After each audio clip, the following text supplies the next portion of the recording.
Қайырлы күн қыздар, менің арнама қош келдіңіздер. Сіздерді өз арнамда көргеніме қуаныштымын. Бүгін сіздермен бірге песочный алма қосылған керемет болып шығатын пирогты дайындайтын боламыз. Алдымен салмасын дайындап аламыз. Ол үшін бізге алма, қант және де аздап сары май қажет болады. Ең алдымен алмаларымызды тазалап, ұсақтап турап алатын боламыз.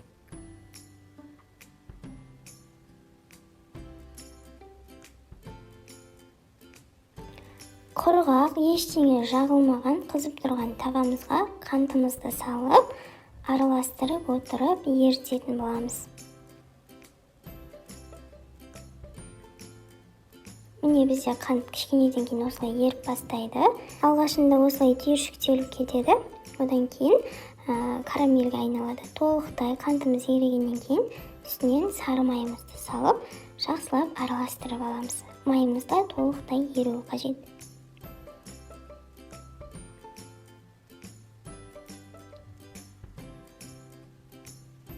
Енді карамеліміздің үстіне алмамызды салып, жақсылап араластырып, 10 минуттай қуырып алатын боламыз. Біздің алманы салған кезде карамеліміз кішкене қатады, солар толықтай еріп кетуі керек.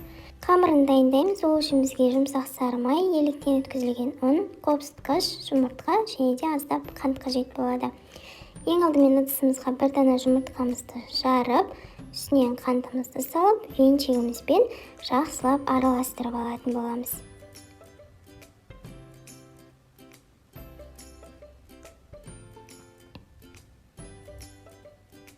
Үстінен бөлме температурасында тұрған сары майымызды саламыз.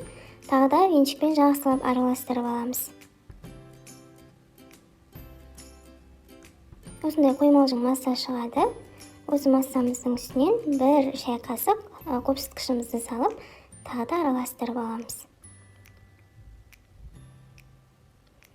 Соңынан електен өткізілген ұнымызды екі бөліп қосамыз. Бірінші бөлігін қосып, венчикпен араластырып аламыз. Бізде қамыр қоюлана бастайды. Одан кейін барып, қалған екінші бөлігін қосып, қолымызбен крошка дайындайтын боламыз. Қамыр қылып елеп жібермеңіздер, бірінші крошка дайындап алуымыз керек. Дайын болған крошкамыздан бір пияладай алып қоятын боламыз. Бұл бізге пирогтың бетіне сепкенге қажет болады. Ал қалған қамырымызды қолымызбен жақсылап мыжып, қамыр елейтін боламыз. Бізде осындай кішкене қаттылау қамыр шығады.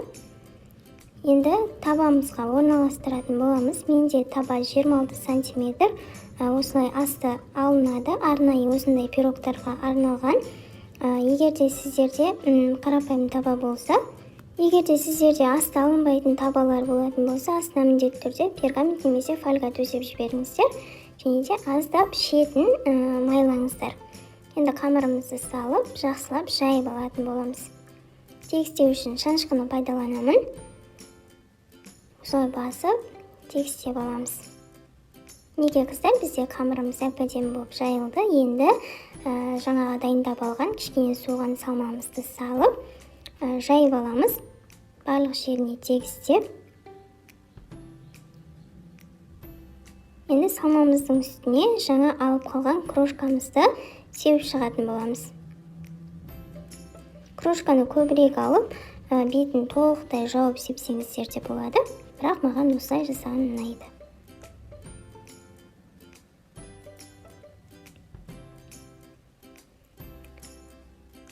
Дайын болған пирогымызды қызып тұрған пеште 180 градуста 30-35 минуттай пісіріп аламыз. Пирогымызды міндетті түрде толықтай суытып бар формасынан шешіңіздер. Пирог өте дәмді болып шығады. Қараңыздаршы, ортасы қандай болып шыққан.